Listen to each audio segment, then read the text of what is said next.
Vice President Sara Duterte naninilikado daw mga sangkay.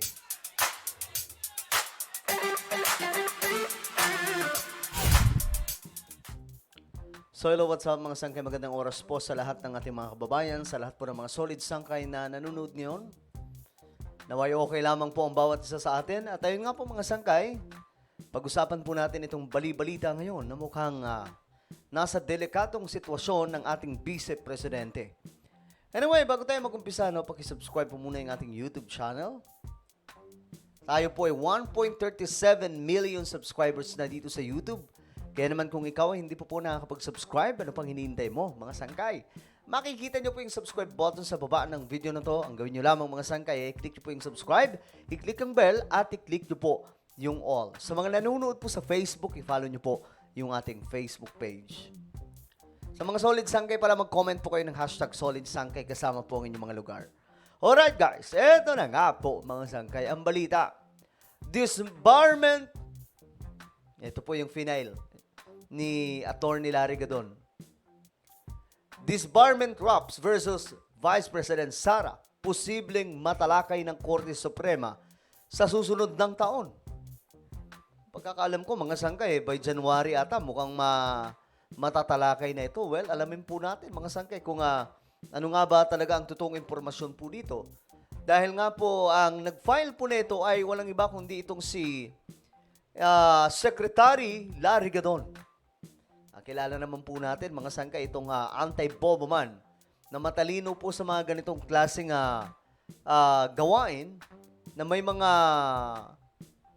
loko-lokong mga sangkay, di ba? May mga loko-loko dating kinalaban po siya na napabagsak po niya. Isa na po doon ay si Sereno. So ngayon, mga sangkay, si VP Sara, yung kanyang punteriya. Actually, may mabibigat pong salita na binitawan itong si Attorney o si Secretary Larry Gadon laban po kay VP Sara at kay former President Duterte. Well, alamin po natin ito. Dahil kapag naging matagumpay, mga sangkay, itong sinasabing pagpapatanggal sa pagiging abogado ni VP Sara, malaking problema ito mga sangkay. So, alamin po natin. O, Dante, bakit sa susunod na taon pa matatalakay ang disbarment case na inihain laban kay VP Sara? Magandang gabi, Monica. Naka-recess kasi, Monica, ang Korte Suprema o wala silang sesyon nang ihain ni Secretary Larry Gadon ang kanyang disbarment case laban kay Vice President Sara Duterte noong nakaraang November 27. Kaugnay nito, ayon kay Chief Justice Alexander Hesmundo, kailangan nang hintayin ang resumption o pagbabalik ng kanilang sesyon sa susunod na taon. So next year po ito, mga sangkay, kasi ang next session nila mga sangkay ay sa susunod pang taon. So mga by January po yan mga sangkay. Pero ang matindi dito, kasi matatalakay na, ganun po sa kabilis. Diba? So talagang ito po ay delikadong sitwasyon ngayon ni VP Sara at hindi ko alam kung malulusutan niya po ito. Itong pagpapatanggal po ng kanyang lisensya bilang isang abogada. When we received that complaint letter, naka-recess na kami at that time. So we have to wait until next year for the resumption of the session. Next year. Dagdag pa ni CJ Hesmundo, sa pagbabalik sesyon nila sa January 2025, ay titingnan nila kung kasama ang kaso sa mga matatalakay nila o sa agenda. Okay, January 2025. So titingnan daw po nila mga sangkay kung kasama yung kaso kay VP Sara na kanilang magiging agenda. So by January. So yan po ang ating aalamin mga sangkay, no? Ano po ang magiging takbo nito? Kasi matindi po itong i-final ni Attorney Larry Gadon. Hindi pa nairaffle sa isang maestrado ang kasong disbarment kay VP Duterte na inihain ni Gadon. Bukod sa isinampa ni Secretary Gadon, mayroon pang dalawang bukod na disbarment cases laban kay VP Sara na nakabinbin ngayon sa Korte Suprema. Naku, mayroon pa pala maliban dito kay Secretary Larry Gadon, no? Talagang, alam nyo, itong si VP Sara ngayon, humaharap po talaga siya ng isang matitinding problema pagdating po sa kanyang political career, mukhang ito po ang pinakamalala, mga sangkay, no? Dahil siya po talaga yung napunterya. Hindi rin po natin masisi, mga sangkay, yung mga ganitong klaseng reklamo. Kasi itong ating Vice Presidente, hindi rin po talaga nag-iingat sa mga sinasabi niya.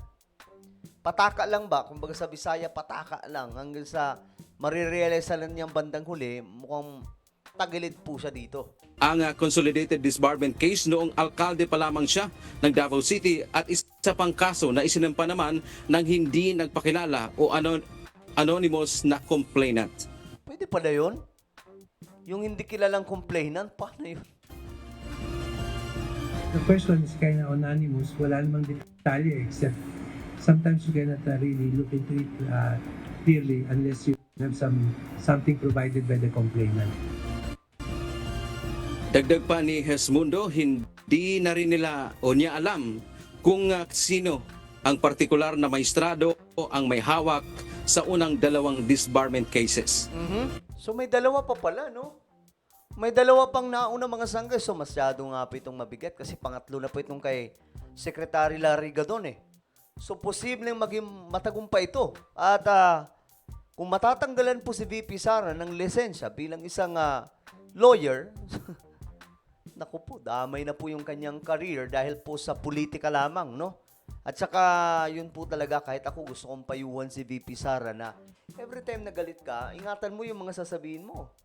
Kasi pwede yung gamitin laban sa'yo. Babalik at babalik yan sa'yo. Diba? Tingnan nyo ang nangyayari ngayon. Lahat ng mga kwento niya, lahat ng mga pasabog niya sa media, piyesta, bumabalik din po sa kanya. Because the justice assigned usually retires. So, hindi pa na-actionan ng, I don't know who is the current justice in charge for that, but that is the situation. Pag nag-retire yung justice, nalilipat sa bagong justice. Monica, ang proseso kasi nito, no, kapag ka ang isang disbarment case, kailangan pag na-file sa Korte Suprema, ay iraraffle yan kung kaninong partikular na maestrado mapupunta.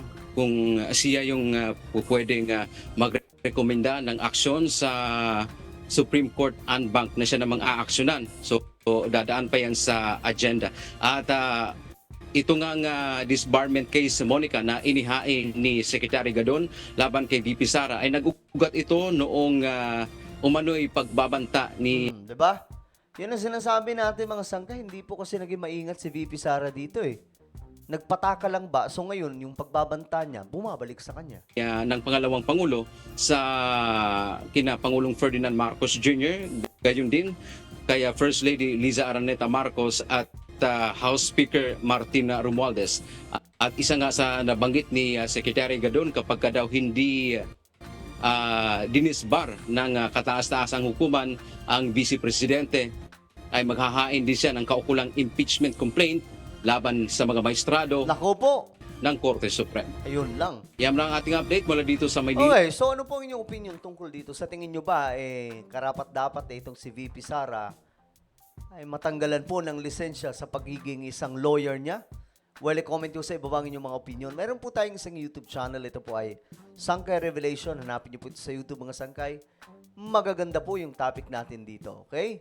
So, kapag nakita nyo na, i-click nyo po yung subscribe, i-click ang bell, at i-click nyo po yung all. So, ako na po yung magpapaalam, mga sangkay. Mag-iingat pong lahat. God bless everyone.